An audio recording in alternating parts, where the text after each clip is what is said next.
My first year I sold 7 houses. I made $30,000. My second year I sold 47 houses. I made $330,000. And I convinced that broker to sell me her company. And by the end of the second year, I took over the #1 RE/MAX on Long Island.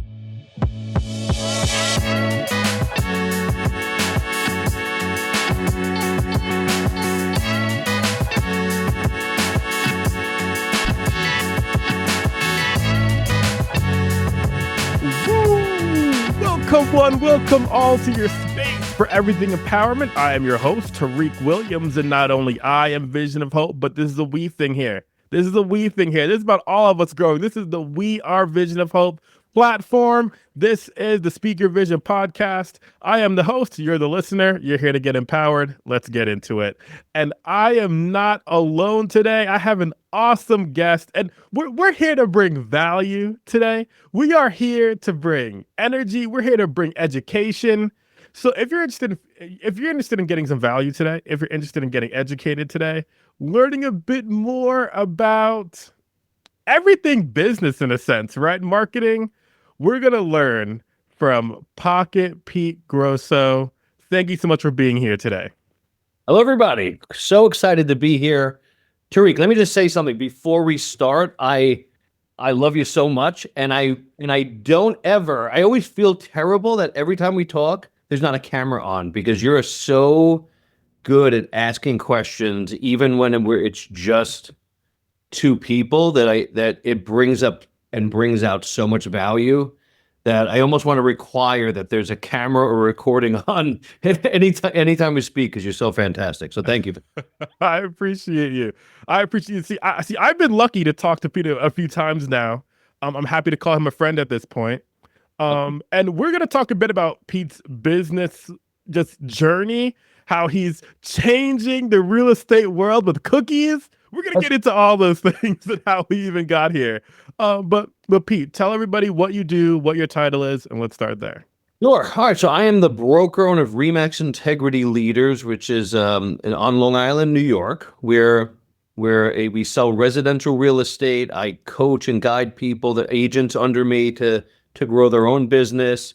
And I also have a real estate investment company called Visionary Ventures that I partner with Vanessa Johnson, who you had and who I'm sure impressed everybody on the podcast. She leads Visionary Ventures, and I'm, I suppose, the visionary of that company. She's our integrator, and together we're doing so much and trying to make a difference in this world.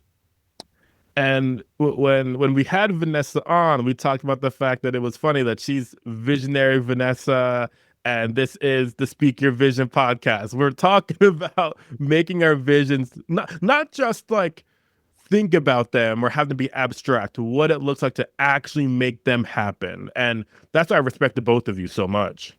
Thank you. Yeah, no, I'm lucky to have her, because without her knowing how to put the nuts and bolts together, every crazy idea I have would go nowhere. So she's the power behind it. I appreciate you teed me up for my first question. All my listeners know that language is very important to the podcast. Mm-hmm. And as I'm learning about your journey as a business owner, as I'm learning about how you connect with your clients, I was going through your Instagram and you had a quote up there. And I want you to define what this quote means to you in one word, and then we'll dive a bit deeper. But the quote that you said you have all these crazy ideas. But in that post, you said that you have to get clarity, right, or you're going to get left behind. Right. Absolutely. Define what that means to you in one word. So, and this is something that I've had to hire coaches to get help with, is not only knowing where I want to be in a business as far as numbers are concerned, about how many sales or how many houses we want to flip or how many agents I want to have, but I was personally challenged in a mastermind that we had recently about, why am I doing all this? Why am I actually expending all this energy running essentially 3 companies and putting the boots on the ground for all 3 of those companies what is it that I want to accomplish? What do I actually want out of my life and out of the world? So like that is almost where we all need to start. So that has changed throughout the years. And 5 years ago, it was actually coming from, I'd say, from a selfish place. Hmm. It was coming from a place of needing to prove to myself that I have value, needing to prove to myself that I can do this really hard thing and that I'm Rocky Balboa and I'm gonna get up those steps and I'm gonna get in that ring and not be eliminated. Um, and more recently, it's turned into a want to be part of and create communities of boldness and Hmm. and people that want to have control and a fundamental shift in their life that makes their dreams come true and gives them peace and vulnerability. Hmm. That, Hmm. that is the world I am looking to create, and it's going to be created through, for me, the avenues of real estate because that's where I built my knowledge base. So I can help others create their vision. I can help others see where they want to go. And if any of those tools are real estate, I know how to help them put the nuts and bolts together to get there. We had a lot of keywords in what you just said, but in my mind, the keyword I think was peace. In that, if you're able to get clarity on what it is you want to do, you'll ultimately find peace in your business, which then can lead to peace in other areas of your life, possibly, and what that looks like for your mental health or in your business or what have you. I think that's a wow, I'm gonna say piece again, but I think that's a piece of the puzzle that that maybe not too many people realize. When I'm coaching people, my main goals are giving them clarity and direction and really recognizing their value.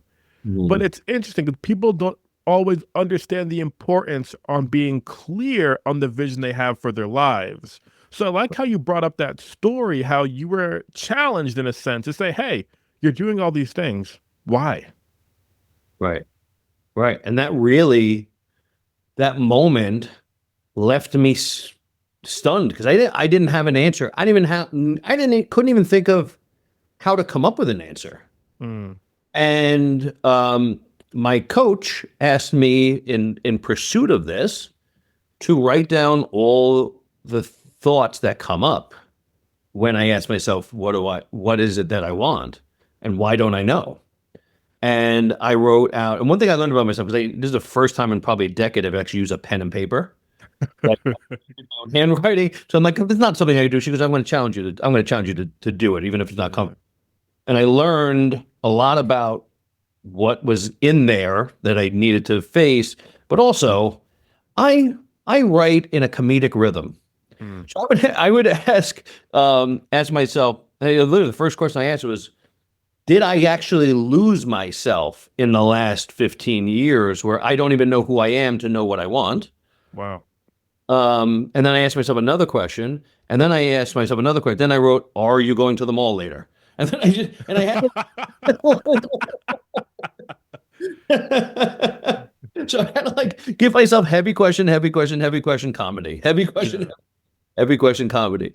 Um, but through that, I was able to really start to flesh out what actually do I want my world that I have the power to create to look like. Yeah. And that was a really powerful and sometimes funny way to put it. Way to do it. It's interesting that you were talking about your coach and how they pushed you in that way. Because you're reminding me of a conversation I had with one of my clients about a month or so ago. In my coaching program, I have online courses and there's one-on-one coaching that happens. And one of the things that I needed her to do was just say, hey, we had a conversation and she struggled about, I was like, what do you want? Like just flat out, what do you want from what you're doing? What do you want from your life? Mhm. And she was like, gosh, Tariq, I have no idea. And she was like, she was really stunned at that moment, right? So then I said, okay, great. Let's take a step back then. And we had our session, but then I said, I understand that you're struggling to figure out what your wants are, but I know that you want your family to be all right. I know that you want to make sure that you're financially stable. I know all those things, but that's not what I told her. I said, okay, just tell me this. Let's do this, and then we'll meet back up next week. I said, tell me what you don't want. Mm. Like, let's find out what you don't want to be. Let's find out what you don't want to have and all those things. Let's break that down because that will ultimately reveal a lot of those wants and figure out healthy, and we can figure out healthy ways to get there. So it's interesting to hear your story and finding your clarity and writing it down. But it was just, clarity is just so important and being able to have peace with who you are and being able to get to that next level, understand your why. There's a common thing where if you want to really understand your why, you got to ask yourself why a few times before you even get there, right? Mhm. And so it's really interesting to hear that story, and I appreciate you sharing that with us. Um, so let's go back. Let's go back now because we're gonna learn some real estate things for sure today, listeners. And I'm really excited to bring that value because Pete is doing some things I'd never heard of before. But I want to ask you, Pete, was becoming a business owner always the journey for you? And if so or if not, how did we get here? Yeah. So no. Mhm. About 15 years ago, so maybe 16 years ago now, I was a union iron worker. The folks don't know what a iron worker is, you ever see a picture of those men sitting on a beam over Rockefeller Center? Mhm. That's what I did. I worked in a very dangerous, very high impact, very masculine business, and I was going to be the president of Local 361. That was my goal. For even when I was an apprentice, knew I knew two things. One, I'm not very good at this job. Okay. I knew I had effort. Nobody put in more effort than I did, but I did not have natural ability to do it. But I was a gorilla. Like I would one time my foreman said, "Hey, I want you to take this bolt. The bolt's weighed about 225 pounds. I need to get those down there," which was like a quarter mile away. And I picked it up, I threw it on my shoulder, and I walked it over there, and I dropped it at his feet, all proud. And he goes, "Why don't you take the truck?"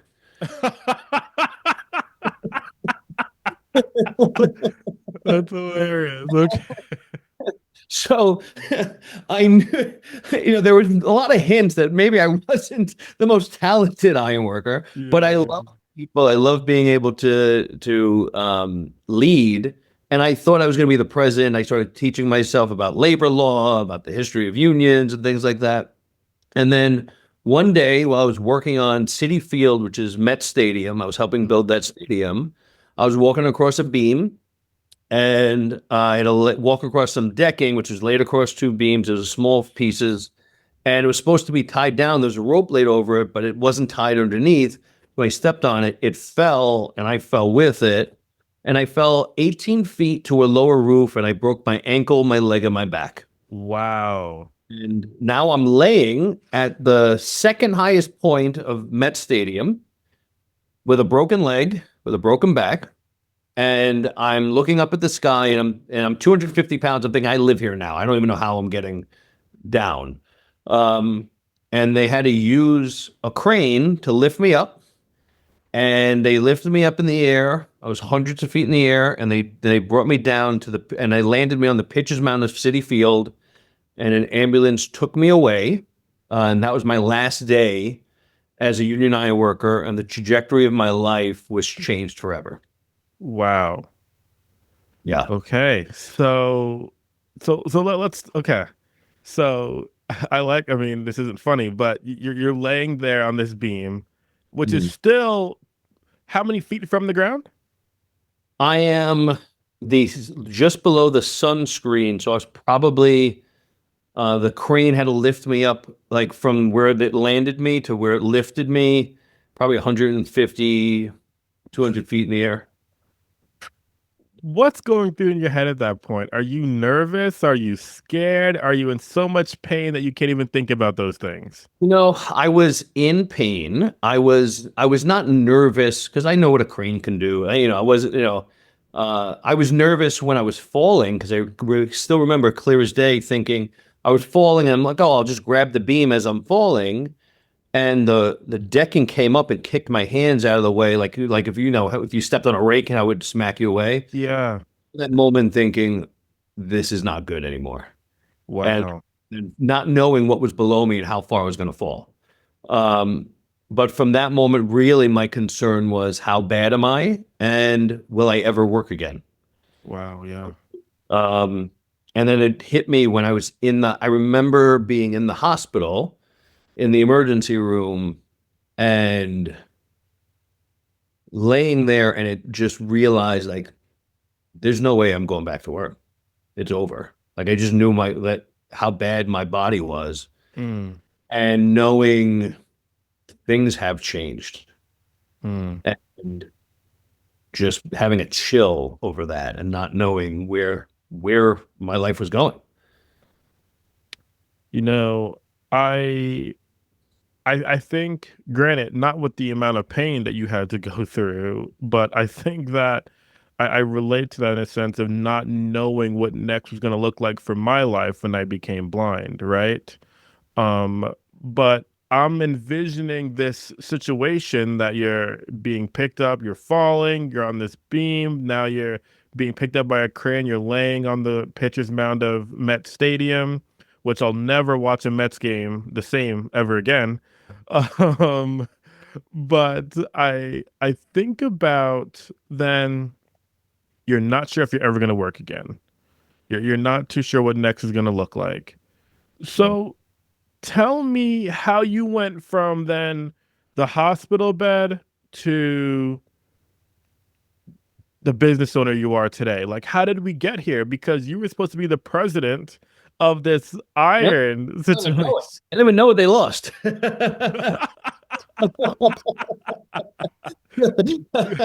They don't know what they lost, but they lost something really good. That's for sure.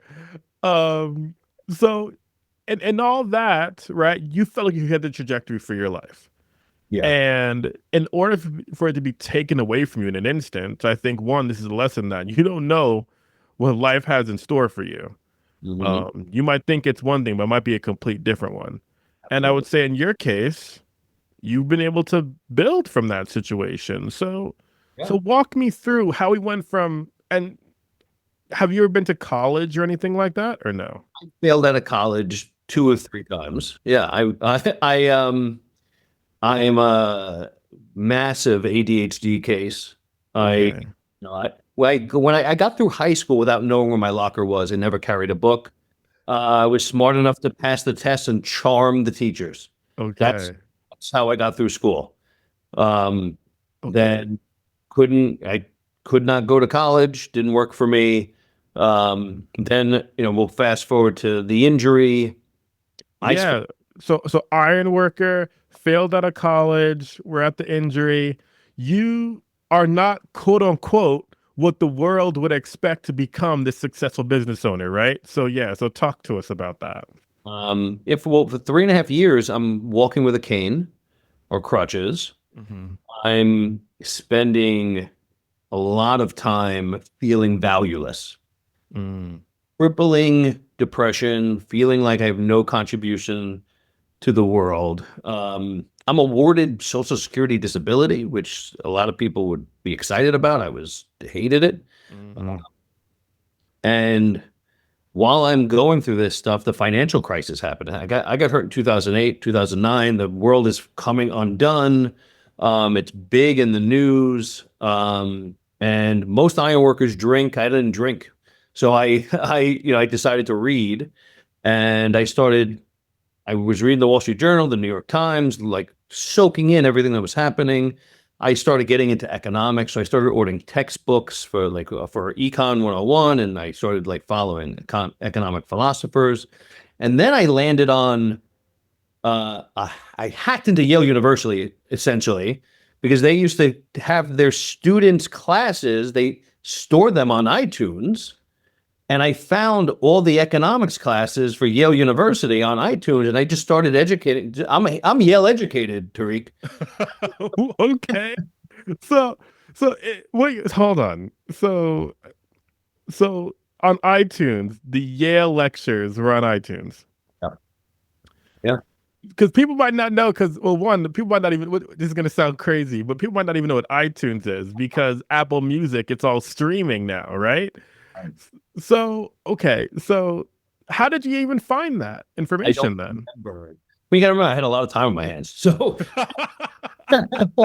so I don't remember what led me there, but I was going down economic rabbit holes and like reading like about the different philosophers and the history of economics, and then I found this.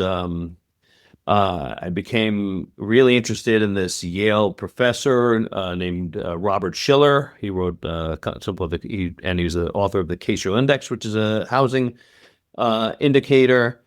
And I just fell into it and I just started soaking it all in. It was so interesting.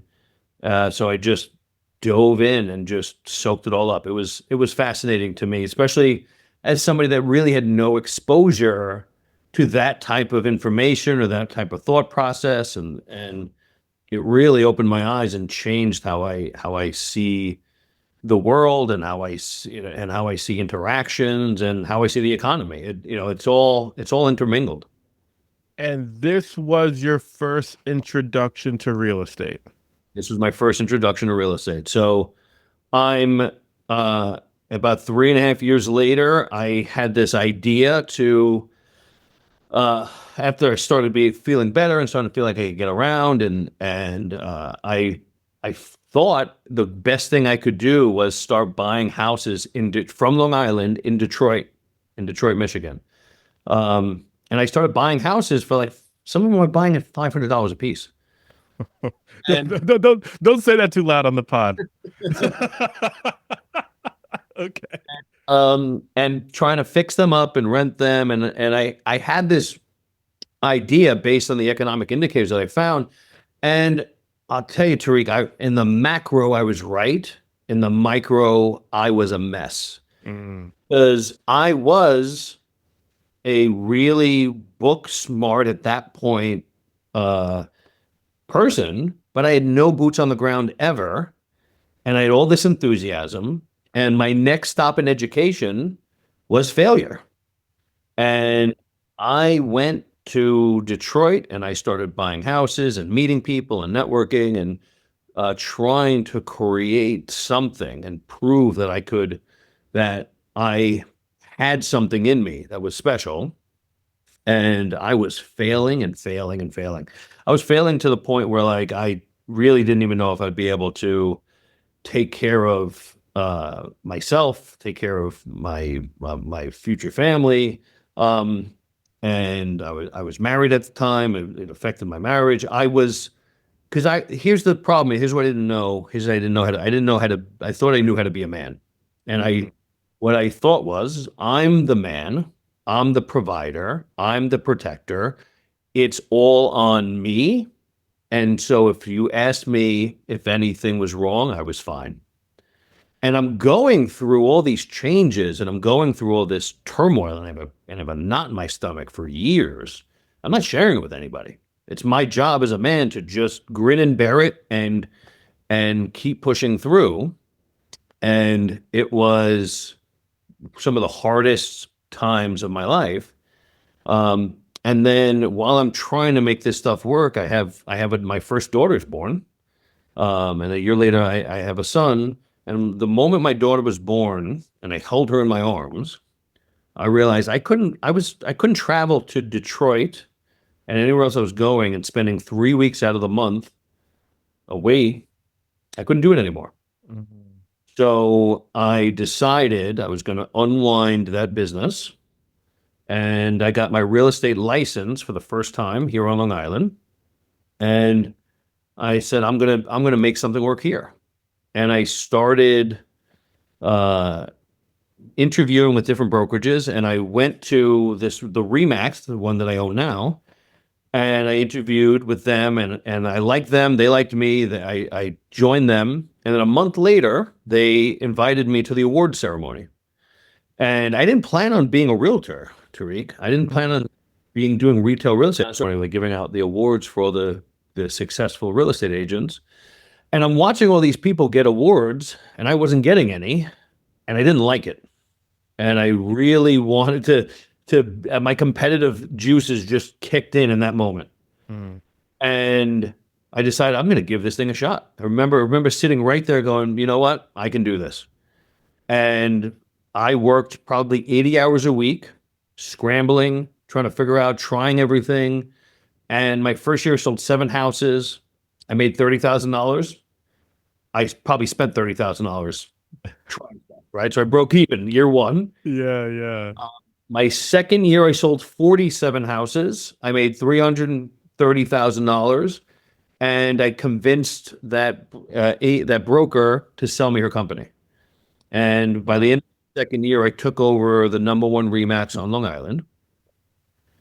Can we go back for a second though? Sure. You live in New York, okay? Yeah. You made 30,000 the first year. Yep. All right. How and I'm really interested about how we got to 300,000. Don't get me wrong. But I'm just trying to figure out how you were able to survive and take care of things for you and your family with only making and just breaking even. Yeah, I mean, it wasn't easy, but and I was also selling off assets that I was buying in Detroit to Mm. to pay the bills. Um, and I just had to make it the year. I saw that I could get this done. I saw that uh, within 6 months, I found a pattern. I found my business model, and I started to see that this could be something special. I created my own process and systems for building referral base. And so the next year I was on a roll. I sold, selling 47 houses your second year is virtually unheard of. Um, and to be able to I literally took over the brokerage before I was even legally allowed to. You have to be in real estate. You have to have your real estate license for 2 years. Hmm. In 1 year and 9 months, I made the deal to take over to be the owner of the company. Wow.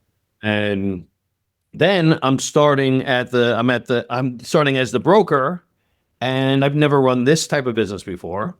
And it's like I woke up flying a 747. I didn't have a pilot's license. And now I'm back. I'm back in the stress. I'm back in the pain. We're initially starting to lose money. Where I had to convince all the agents that I was valuable and that I could aid them because I'm in the business less than 2 years. What the hell would they listen to me for, right? Yeah. So I had to make all these relationships and create trust and leadership in these moments. And when we first at the next award ceremony, we're announcing that I'm taking over. I had this whole rah-rah speech ready to tell them how we're going to kill it. I should have a funeral speech ready because the whole room was silent and unready to hear that I was going to be their leader. Mm. In that office, in that company, had 10, 15 years of experience. I had less than 2. And I had a lot to prove. Yeah. So I had to hit the ground running, get people to trust me, keep everyone in the company and not to jump ship. And I was able to do so. I was able to create value and coach and help people bring different perspectives to the way they were seeing things. And 2 years later, one of the brokers from a different company saw me speak at an event, and he wanted to retire, and he called me and he asked me to take over that one. And I took over 2 more in that instance. Wow. Okay. So now 2 years into that, I'm taking over this next group of brokerages, and both of my offices managers at the time quit at the same time. Oh, wow. And I realized I had no understanding of my systems. Okay. In the pain, Tariq. I'm back in the stress. I'm back in that entrepreneurial gut. Yeah, yeah. But in your story so far, you and this is why we connect. So my word of the year this year is failure. I have a lot of goals. There's not one goal, there's several goals. There's several dreams I'm working towards. And that goes for everybody listening. I'm sure you have a lot that you're working through, right? And in listening to your story, Pete, I bring up my word of the year, failure, because it doesn't seem like failure is something that you're afraid of. Sure, stress pops up. Sure, obstacles pop up, but that is a part of life. And it seems like in every situation where stress has followed you, you're not afraid to learn on the job and overcome. And it seems like this is the trend I'm getting. Like your office managers leave. Tell us what happened. Yeah. So now, and you listen, you absolutely pegged me. I'm definitely somebody that has tenacity, a will to keep pushing forward. Like I fail forward. I'm like, So, I okay. don't. Sometimes I don't find a path. I'm like Juggernaut going through the walls. It's messy. It's clunky. Yeah. It's but I just keep going. But at that point, I had to try to figure out again, keep everyone on board, try to keep things organized. And I was getting up at 4 in the morning, driving to the office, and not leaving sometimes till 11 o'clock at night. Wow. And sometimes just showing up there because I didn't know what to do, but I'm like, I got to be there when I think of it. And I'm just sitting there at 4 in the morning, just trying to figure out what can I do here? How can I make this work? How do I right this ship? Um, Did we the did, agents around you know that you were in this frame of mind? but I played a lot of poker, Tariq. I think, Got it. and I'm quite frankly at this point, I've been an entrepreneur a long time. I'm used to the pain. I Mm, I can really absorb it and keep going and just like have laser focus. Um, and the stress, the pain is there, but I can just keep going. It's something that I don't know if I'm gifted with or was created out of distress and the other stuff I was going through, but it's something that is in me. mm, mm. You talk about that pain in entrepreneurship and that struggle and not knowing, even though you have to be a leader amongst your people. But I think when people think about entrepreneurship, they don't always think about the struggle part. They think about the freedom part. Hmm. Tell me and tell the people listening to the podcast right now, like, where does the obstacles and the pain and the struggle and not knowing if you're going to be able to be successful that month, where does that meet the freedom that you have as an entrepreneur? Because we're only touching on one of your businesses right now, and we're going to get to the others here in a little bit. But where do those two things meet, and how would you coach somebody in saying, "Hey, like, there's pain, but you got to go through it to get to your freedom."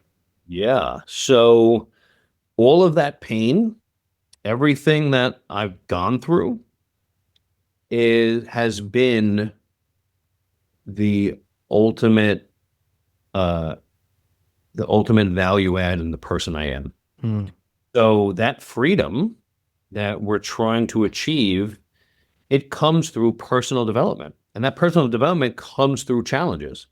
So there is an incubation period in which you are going to have to accept that you're going to be challenged, and accepting those challenges will create the person that you want to be and the life you want to create. But it comes with pain. It comes with the understanding that facing the person that you are to become the person you want to be is a necessity. And that's exactly what entrepreneurship is you yeah. want a thing that's not you right now. And everyone else that has a W-2 that gets that works in the post office, that they get to be who they are, and there's no challenge. Nothing will go wrong if they stay who they are. but they don't get to be the person in the future that they may want to create. In entrepreneurship, you're forced to, or you're going out of business. That's it. Like it's sink or swim. So you are in this almost gun to your head self-improvement, because if you don't, then you're gonna get that job at the post office. So it's necessity. A couple weeks ago on a podcast episode that I had, it's titled "Where Dreams Go to Die." All right, Okay. Yeah. and I don't typically plug other episodes when I'm on an episode with someone, but I think you spoke exactly to the episode, so I have to say something about it.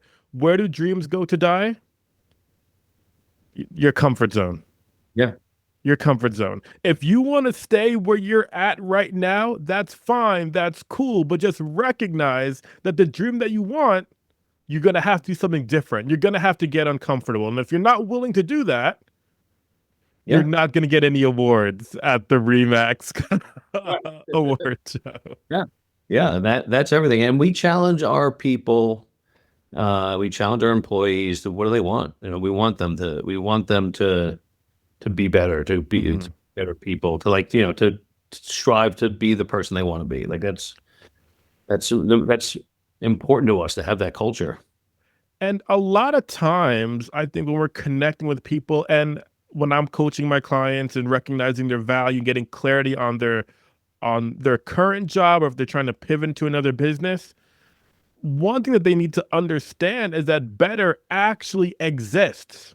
Right. Like, I think a lot of times people don't recognize that better exists, but I think with your competitive nature, you realize that better does exist. Like it has to exist. I need to do something different. So I'm going to um, be a Yale grad, but not a Yale grad. And I'm gonna do whatever it takes because you knew that there's education out there that you didn't know. I think that's really cool because sometimes people are afraid to ask questions, but we know what the answer is without the answer to the question, right? It's where we're at now. I Yeah. got to go out of my way to ask the question and or get the information to study to be great at whatever the dream is for me. Yeah. Yeah. Curiosity is everything. Yeah, absolutely. Absolutely. So you're getting success. You don't only have one brokerage now, you have three. And you continue to build up your teams. And were you always at the same time, were you always doing real estate investing at the same time? Yeah, I took a little break from it when I first started being a realtor for a very short break, like maybe a year. I took a little break when I took over like in the middle of the second brokerage situation. But one of the value adds I've had as a realtor, as a broker, is I speak that language, and I Mm-hmm. can help agents and help clients create wealth for themselves to because here's the thing, brokerages don't teach their agents. They only teach them how to do a transaction, how other people buy and sell. They don't tell them that they are surrounded by this generational wealth changing world. You're actually standing in it, and it's almost like, I don't know if you've ever seen the movie The Sixth Sense, Mm. but it's the kid that saw dead people. He like Yeah, absolutely not. and you have all this opportunity that no one else can see unless you're educated on how to see it. And these agents are so close to it that Mm. they don't know. They don't know how Wow. to doing it. And I was able to catapult my business because I spoke the language, was able to create clients, not even search for them. Because if you wanted to flip houses, if you wanted to buy, if you want to understand how to buy rentals, how to build wealth, you came to me and I taught you. And then you bought houses, and then you sold houses, then you gave your aunt and uncle. So I became a leader for those people, and I created investors when they were not investors. So having those skills were truly important in helping myself as a realtor, and then helping my agents do the same thing for themselves and to create clients. Mm. Wow. So you were a busy man. You're doing all the things. All the things. Yeah. Now, I think that's an interesting point because I feel like they don't talk about like do you teach your agents then how to be investors as well? Yeah.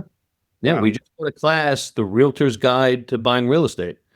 And Mm, and we taught them how to evaluate rental properties, why they should buy rental properties, what it would look like in 10 years, 15 years if they bought a rental property this year, how to buy one once a year, how how to use purchasing their rental property and being a real estate professional to lower their tax basis tremendously. So not only they might need $100,000 to buy a rental property, but when we use certain strategies and we can reduce your tax basis by $40,000, um, it's only costing you $60,000 to purchase that property.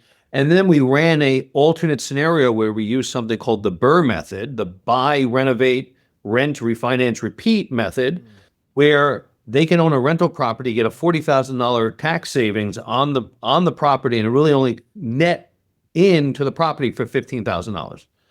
And they have something that someone else is paying down a mortgage and building them wealth and putting cash in their pocket every month. So that's the class I taught that no one else teaches. wow. Okay. Yeah. I've never, you don't hear about that being discussed in real estate offices. And for those of you who don't know, and a lot of my listeners probably don't know this actually. But I actually went to real estate school for a period of time. And I had a buddy of mine tell me that he was interested in possibly leaving real estate. He did commercial. He was interested in leaving real estate because he didn't feel like it was I would say serving him the way that he wanted it to in terms of helping people in a way that he thought was sufficient, let's say. Okay. And we're having this conversation. And I said to him, I have to disagree with you because when I bought my house, I don't know if I had ever felt more empowered at that point in time in my life. So you're really giving a space of empowerment to people if it's residential in their own houses or if it's commercially to their business and empowering their business. When you think of real estate, and then we're going to go into all the things that you give, because I feel like we've talked too much business because you give so much, and we're going to get into that in a little bit. But when you think of what real estate is, Pete, um, what comes to your mind? It's a tool. Mm, It's a tool for whatever you want it to be. It can be a tool for freedom in many ways. So like at least where I don't consider owning your personal house to be an investment per se. I mm, consider to just to be your residence, but where I live, owning your house enables you with certain freedoms that you wouldn't have if you were renting them.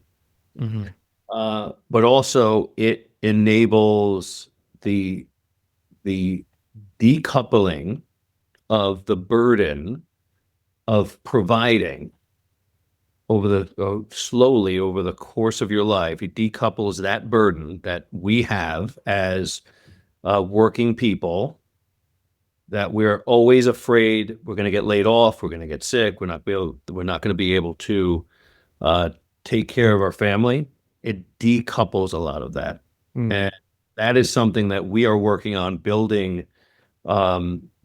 The working class guide to getting rich. We're working on a course to teach people how to love what they do, love what they provide for their families, but also show them that they can leverage all their hard work into something much bigger by changing their mindset, their perspective, and giving them a few tools.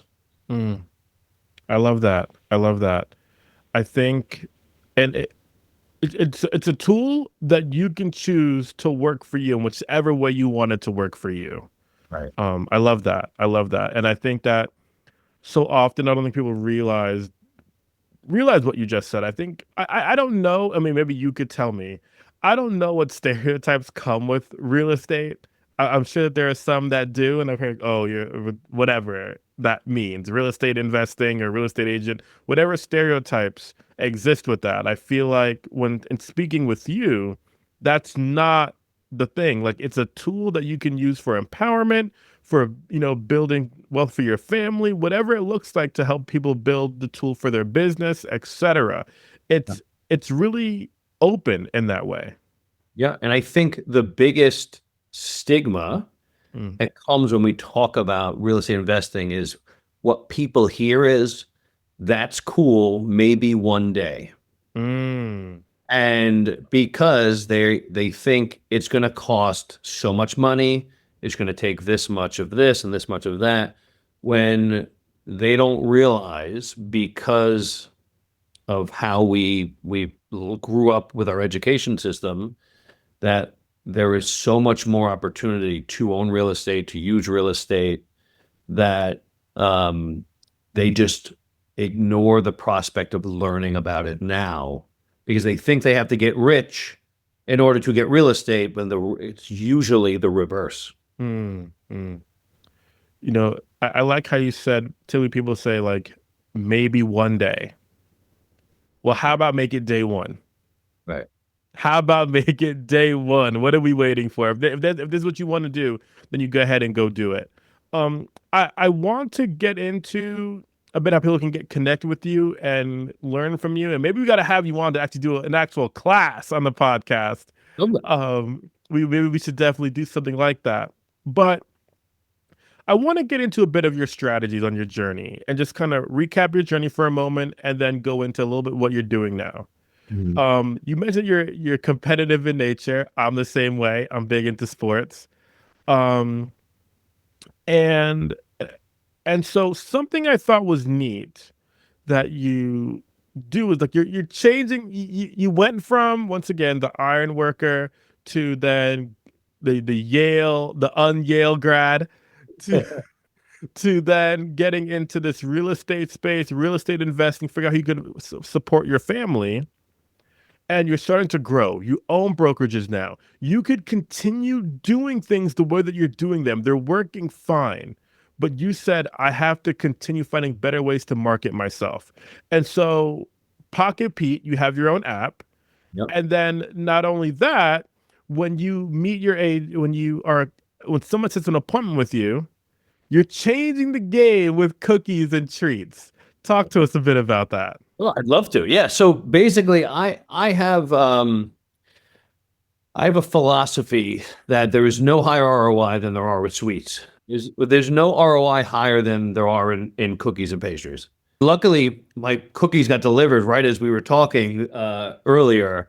But basically, if you set an appointment with me as a realtor, then let's say we're going to go on a listing appointment for Thursday. I have a process in which I want to create a connection with you before I get there. I want to create an impression. I want to set the tone in which I'm dropping your guard so that we can have a real, personal, in-depth conversation about what your goals are. And that comes with setting the tone and setting an experience. So what I'll do is I'll overnight a box of cookies, and this is basically what it looks like. These are the cookies right here. And I have one I have 5 1-pound cookies that have my logo on it that are branded to me. I have a handwritten note that goes in it. And then that I actually order these cookies for a class I'm going to be teaching to show them how to do it. And then I have a video postcard that goes in there that allows me to speak directly to the future client. So like you open it up and then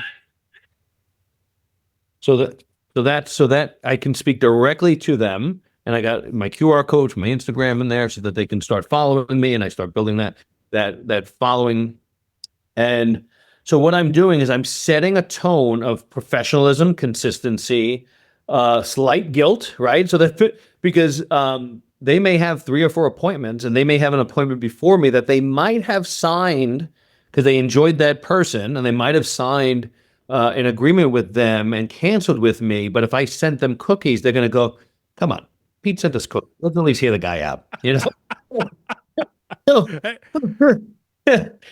That's what I thought. So 100%.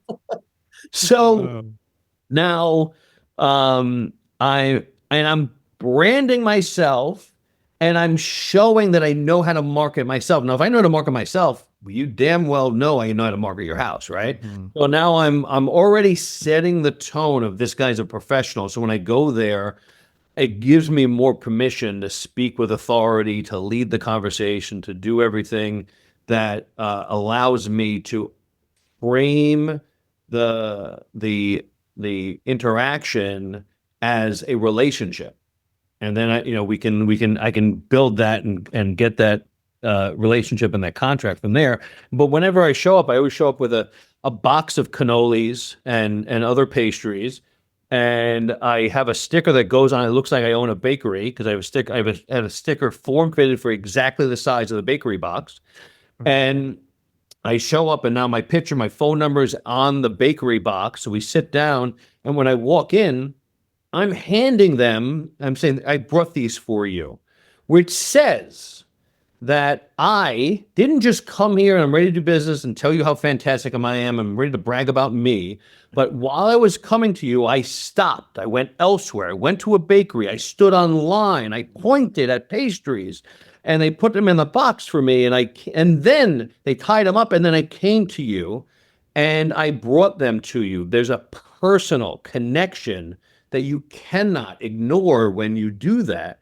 So now I'm able to more once again drop their guard, to be able to really get to know them. It becomes personal, and we get to sit and break bread. I don't actually eat the pastry, so I have a line because I always accept water, coffee, whatever. But if I ate every pastry, I'd be 400 pounds. So, so they give me a plate, and they go, "You want one?" I go, "No, I never get high on my own supply." And then so now I got to, oh, we're sitting, and now we're sitting at the table. I haven't even seen the house yet, but we're sitting at the table, and I'm getting to know over pastries what is it they're trying to do, where are they trying to go, and I can establish the relationship and the guidance right there. So by the time I even have to see the house, I already have that relationship. It's over. I'm their leader. I'm going to guide them. I'm going to get to them to the next place because I showed up with things that said, I'm here to help and I care. Yeah, That's how you win the day. yeah, yeah. That's awesome. I really think that there's a quote, right? And when I talk to some people, it's something that we've joked about, but we're serious about it at the same time. Like, we'll meet you at the top because the bottom is way too crowded. Right. And there's something to be said about going above and beyond and making the connection. I really liked about how you're changing the game. I don't know any other real estate agents or real estate people in general that are giving their clients slash non-clients gifts, right? Because they're not really like they haven't bought anything from you yet. You're just trying to win the day, win the meeting. And I like how you really go above and beyond. And it speaks to your personality. It speaks to the resilience you've talked to us about in the podcast thus far and who you are as a person. And I think people need, if they've learned anything, and we'll get into this towards the end here, but what it truly means if you give the bare minimum, what you're gonna get is the bare minimum. Right. It's just a fact.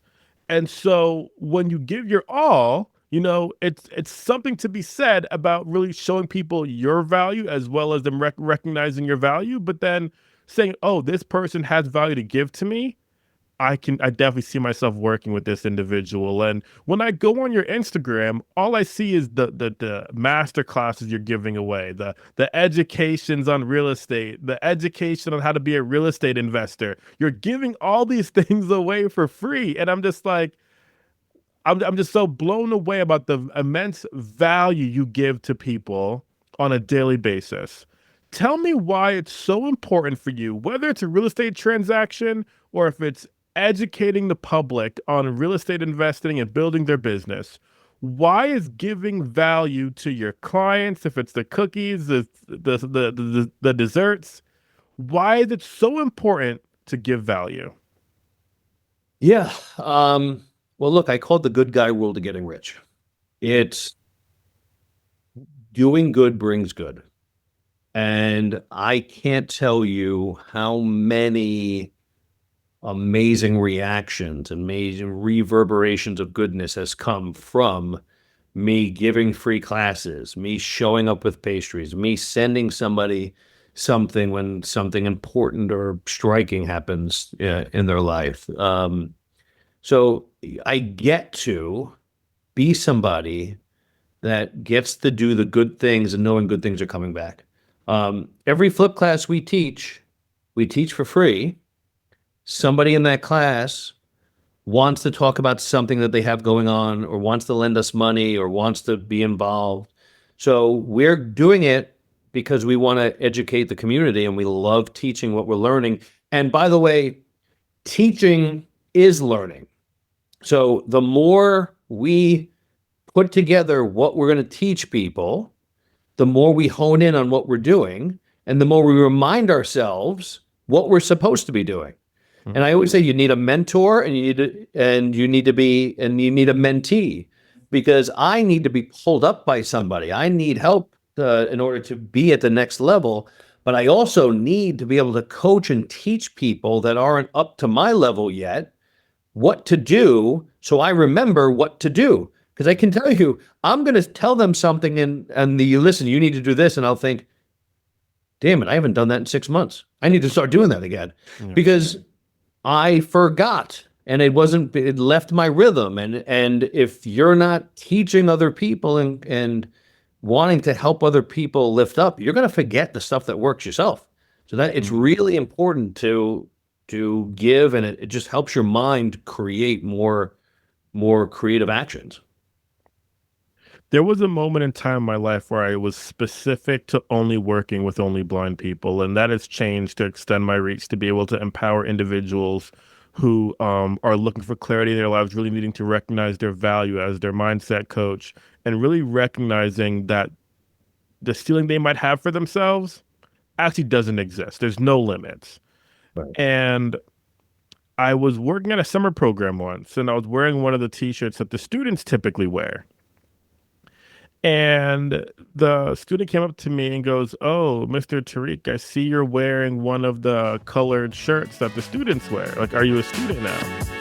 And I said to him, "Actually, I am. Because if I ever consider myself that I have nothing more to learn, I've officially lost. Like, it's official. Like, there's nothing else to be said." Because we all have to continue being lifelong learners in this process, in this thing that we call life. Yeah, 100%. I can tell you, like enough of my life has been spent just trying to win through failure. When I got it, where it took me a long time to realize how much more winning I can do through failure plus mentorship. And it's I can tell you the person I just hired to help me coach me through some stuff has a coach, and that person has a coach. Yeah. And so like everybody needs something. Yeah. And it's tremendously important to acknowledge that. Otherwise, you're going to hold yourself still. Exactly. So unless everybody needs that, unless they want to go to the place where dreams go to die, which is the comfort zone. Right. So, it's been neat really talking with you about just what people can do to really build their wealth and build a business and the importance of giving value. Which kind of reminds me a bit about this new guide I actually just released a couple days ago, which is, yeah, you're underpaid, but here's the money making playbook. And what this guide is all about, and it's free, and what it's all about is really understanding the reasons in your life why you're underpaid and why you're not being recognized to the value that you have, and what it means to shift your mindset and give you the tools you need to be able to make a difference in your life. So it's really discusses why you're underpaid, as well as what it means to then get the value that you deserve for yourself. So I encourage people to check that out. I'll put it in the description. But your story really made me think about this new guide that I created, because your story is one of resilience. It's one of not wanting to stay comfortable. It's one of saying, hey, I'm here now, but I know that I can get more. I got to learn it somehow.